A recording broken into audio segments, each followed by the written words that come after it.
നമസ്കാരം. പാകിസ്ഥാൻ എന്ന രാജ്യം രൂപീകരിക്കപ്പെട്ടത് മുതൽ തന്നെ അവിടുത്തെ ഭരണാധികാരികളുടെ ഏറ്റവും പ്രധാനപ്പെട്ട ശത്രു ആ രാജ്യത്തെ ജനങ്ങൾ തന്നെയായിരുന്നു. പിന്നെ ഇന്ത്യയും. എല്ലാ കാലത്തും ജനങ്ങളെ അടിച്ചമർത്തി ഭരിക്കാനാണ് പാകിസ്ഥാനിലെ എല്ലാ ഭരണാധികാരികളും എല്ലാ കാലത്തും ശ്രദ്ധിച്ചിരുന്നത്. അവിടെ സൈന്യം തന്നെയാണ് അന്നും ഇന്നും കാര്യങ്ങൾ അന്തിമ തീരുമാനം എടുക്കുന്നത്. നമുക്കറിയാം, കിഴക്കൻ പാകിസ്ഥാനിൽ പണ്ട് ഉണ്ടായ ജനകീയ പ്രക്ഷോഭങ്ങൾ, അതായത് കിഴക്കൻ പാകിസ്ഥാനിലെ ജനങ്ങൾക്ക് യാതൊരു തരത്തിലുമുള്ള അവകാശങ്ങൾ നൽകാതെ അവരെ അടിച്ചമർത്താൻ ശ്രമിച്ച ആ ഒരു കാലഘട്ടത്തിൽ ഒടുവിൽ ഇന്ത്യ തന്നെയാണ് അവിടെ ശക്തമായ തോതിൽ ഇടപെടൽ നടത്തുകയും ഒടുവിൽ ബംഗ്ലാദേശ് എന്ന ഒരു രാജ്യം തന്നെ രൂപം കൊള്ളുകയും ചെയ്തത്. ഇന്ത്യ പാക് യുദ്ധം നടന്ന 1971 യുദ്ധത്തിൻ്റെ സാഹചര്യവും ഇതായിരുന്നു. എന്നാൽ പിന്നീട് അങ്ങോട്ടും പാകിസ്ഥാനിൽ സാധാരണക്കാരായ ജനങ്ങൾ എന്താവശ്യം ഉന്നയിച്ചാലും അതിനെല്ലാം അടിച്ചമർത്തി കളയുക എന്നുള്ളത് തന്നെയായിരുന്നു അവരുടെ ഒരു രീതി. ബലൂചിസ്ഥാനിലെ കാര്യങ്ങൾ നമ്മൾ കണ്ടതാണ്. ബലൂചിസ്ഥാൻ പാകിസ്ഥാനിലെ ഏറ്റവും ഫലഭൂയിഷ്ടമായ ഒരു ഭാഗമാണ്. ധാതുക്കൾ കൊണ്ട് അനുഗ്രഹീതമാണ് ഈ മേഖല. അവിടുത്തെ ധാതുക്കൾ പരമാവധി ചൂഷണം ചെയ്തെടുത്ത് വിൽക്കുക എന്നുള്ളതല്ലാതെ അവിടുത്തെ സാധാരണക്കാരായ ജനങ്ങളുടെ കാര്യത്തിൽ യാതൊരു താല്പര്യവും ഒരിക്കലും എടുക്കാതെ അവരെയും അടിച്ചമർത്താൻ തന്നെയാണ് എല്ലാ കാലത്തും പാകിസ്ഥാനിലെ ഭരണാധികാരികൾ ശ്രമിച്ചിരുന്നത്. അതിൻ്റെ ഫലമായി അവിടെ നിരവധി തീവ്രവാദ സംഘടനകൾ രൂപം കൊള്ളുകയും അവർ പാകിസ്ഥാൻ സൈന്യത്തിനെതിരെയും അവർ സർക്കാരിനെതിരെയൊക്കെ തന്നെ അതിശക്തമായ തോതിലുള്ള പോരാട്ടം ഇപ്പോഴും തുടരുകയാണ്. ഏതാണ്ട് ഇതിൻ്റെ ഒരു തുടർച്ച എന്നോണമാണ് ഇപ്പോൾ പാക് അധിനിവേശ കാശ്മീരിലും വലിയ തോതിലുള്ള ജനകീയ പ്രക്ഷോഭം ഉണ്ടായിരിക്കുന്നത്. പാക് അധിനിവേശ കാശ്മീരിലെ ജനങ്ങൾ മുന്നോട്ട് വെച്ച ആവശ്യങ്ങളെല്ലാം തന്നെ തള്ളിക്കളഞ്ഞ പാക് സർക്കാർ അതിശക്തമായ തോതിൽ അവർക്ക് ഉപരോധം ഏർപ്പെടുത്തുകയാണ് ആദ്യം ചെയ്തത്. സാമ്പത്തിക ഉപരോധം ആണ് ഇതിൽ ഏറ്റവും പ്രധാനപ്പെട്ട കാര്യം. കൂടാതെ ഈ മേഖലയിലേക്കുള്ള ഭക്ഷണം എത്തിക്കുന്നത് തടഞ്ഞു. അതുപോലെ ജനകീയമായ പ്രക്ഷോഭങ്ങളെല്ലാം തന്നെ അടിച്ചമർത്തുന്ന ഒരു തലത്തിലേക്ക് കാര്യങ്ങൾ കൊണ്ടുവന്നെത്തി. കഴിഞ്ഞ ജൂൺ 9 അവിടെ അതിശക്തമായ തോതിലുള്ള ജനകീയ പ്രക്ഷോഭം ആരംഭിച്ചത്. തങ്ങൾക്ക് മാനുഷികമായ അവകാശങ്ങൾ നിഷേധിക്കുന്ന, അതായത് ഭക്ഷണം പോലും നിഷേധിക്കുന്ന പാകിസ്ഥാനിലെ ഭരണകൂടത്തിനെതിരെയായിരുന്നു അവർ പ്രക്ഷോഭം ആരംഭിച്ചത്. അതിൽ ഇതിനെയും വെടികൊണ്ടുകൊണ്ട് നേടാൻ തന്നെയായിരുന്നു പാകിസ്ഥാൻ സർക്കാർ തീരുമാനിച്ചത്. അതിശക്തമായ തോതിലുള്ള തിരിച്ചടിയാണ് പാകിസ്ഥാൻ പട്ടാളവും അവിടുത്തെ പോലീസും എല്ലാം ചേർന്ന് ഈ പ്രക്ഷോഭകർക്ക് നേരെ നടത്തിയത്. നിരവധി പേരാണ് കൊല്ലപ്പെട്ടത്. ജനങ്ങൾ ഇപ്പോഴും പാക് അധിനിവേശ കാശ്മീരിൽ പട്ടിണി കിടക്കുന്ന അവസ്ഥയാണുള്ളത്. ഇതിൽ നിന്ന് ഒരു മോചനം ആവശ്യപ്പെട്ടുകൊണ്ട് തന്നെയാണ് അവർ ഇപ്പോൾ വീണ്ടും ഈ സമരരംഗത്ത് സജീവമായി നിൽക്കുന്നത്.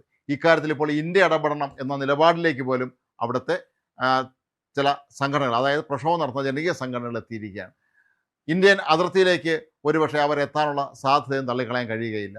കൂടാതെ ഈ പ്രക്ഷോഭത്തെ എത്രമാത്രം ഭീകരമായ രീതിയിലാണ് പാക് സർക്കാർ അടിച്ചമർത്തുന്നത് എന്നുള്ളത് അന്താരാഷ്ട്ര തലത്തിൽ പോലും ഇപ്പോഴും ചർച്ചയായിട്ടില്ല എന്നുള്ളതാണ് മറ്റൊരു പ്രധാനപ്പെട്ട കാര്യം. പാക് അധിനിവേശ കാശ്മീരിലെ ജനങ്ങൾ ആ രാജ്യം ഉണ്ടായത് മുതൽ അനുഭവിക്കുന്ന ദുരിതങ്ങളോട് എല്ലാ കാലത്തും കണ്ണടച്ച് നിന്നിട്ടുള്ള ഒരു നിലപാടാണ് അവിടുത്തെ ഭരണാധികാരികളും എല്ലാ കാലത്തും കാണിച്ചിരുന്നത്.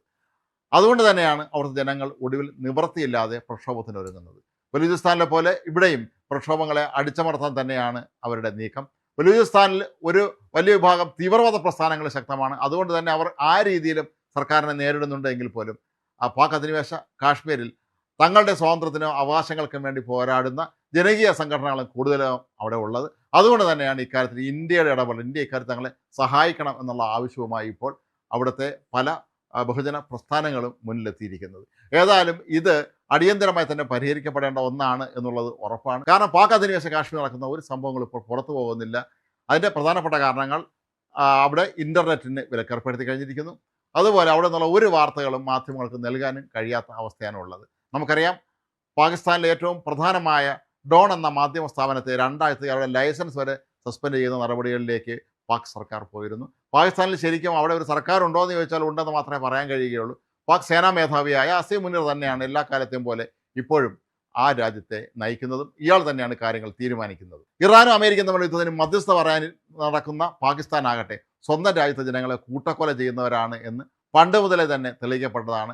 അതുകൊണ്ട് തന്നെ അമേരിക്കയിലെ വലിയൊരു വിഭാഗം റിപ്പബ്ലിക്കൻ സെനറ്റർമാർ പോലും ഈ പാകിസ്ഥാനെ വിശ്വസിക്കരുത് എന്ന ആവശ്യവുമായി ട്രംപിന് മുന്നിലെത്തിയത്. കാരണം ഇവർ ബിൻ ലാദന് അഭയം കൊടുത്ത രാജ്യമാണ് എന്നുള്ള കാര്യം അവർ പ്രത്യേകം ട്രംപിനെ ഓർമ്മിപ്പിക്കുന്നുണ്ടായിരുന്നു. അതുപോലെ ഇവരെ ഒരു കാരണവശാലും വിശ്വസിക്കാൻ കൊള്ളാത്ത ഒരു രാജ്യമാണ് എന്നും അവർ ചൂണ്ടിക്കാട്ടിയിരുന്നു. ഇതൊന്നും വകവയ്ക്കാതെ ഇപ്പോഴും പാകിസ്ഥാൻ അവരുടെ സൈന്യത്തെ ഉപയോഗിച്ചുകൊണ്ട്, സൈന്യശക്തി ഉപയോഗിച്ചുകൊണ്ട് അവിടുത്തെ സാധാരണക്കാരായ നിരായുധരായ ജനങ്ങൾക്ക് നേരെ അതിശക്തമായ തോതിലുള്ള വന്യമായ ആക്രമണം തന്നെയാണ് ഇപ്പോഴും നടത്തുന്നത്. ലോകത്ത് സമാധാനം പുനഃസ്ഥാപിക്കാൻ ആഗ്രഹിക്കുന്ന രാജ്യങ്ങളൊക്കെ തന്നെ ഒരുപക്ഷെ ഇക്കാര്യത്തിൽ ഇടപെട്ടില്ല എങ്കിൽ ഇത് വലിയൊരു ദുരന്തത്തിലേക്ക് തന്നെ ചെന്ന് അവസാനിക്കും എന്നുള്ള കാര്യം ഉറപ്പാണ്. ആഗോളതലത്തിൽ തങ്ങൾ സമാധാനത്തിൻ്റെ സന്ദേശവാഹകരാണ്, അതുകൊണ്ടാണ് തങ്ങൾ ഇറാൻ അമേരിക്ക യുദ്ധം തീർക്കാൻ ഇറങ്ങിയതെന്നൊക്കെ വീമ്പടിക്കുന്ന പാകിസ്ഥാൻ സ്വന്തം നാട്ടുകാരെ കൊന്നുതള്ളുന്ന ഒരു പറ്റം ക്രൂരന്മാരായി ഭരിക്കപ്പെടുന്ന രാജ്യമാണ് എന്നുള്ള വാസ്തവം ലോകം തിരിച്ചറിഞ്ഞു കഴിഞ്ഞിരിക്കുന്നു. ഏതായാലും ഇക്കാര്യത്തിൽ അടിയന്തരമായ ഇടപെടൽ പ്രധാനപ്പെട്ട രാജ്യങ്ങളുടെയൊക്കെ തന്നെ ഭാഗത്ത് നിന്ന് ഉണ്ടാകുമെന്നാണ് അവിടുത്തെ ജനങ്ങൾ പ്രതീക്ഷിക്കുന്നത്. അതല്ലെങ്കിൽ അവിടെ വലിയ തോതിലുള്ള പട്ടിണി മരണം പോലും ഉണ്ടാകാനുള്ള സാധ്യതയും തള്ളിക്കളയാൻ കഴിയുകയില്ല.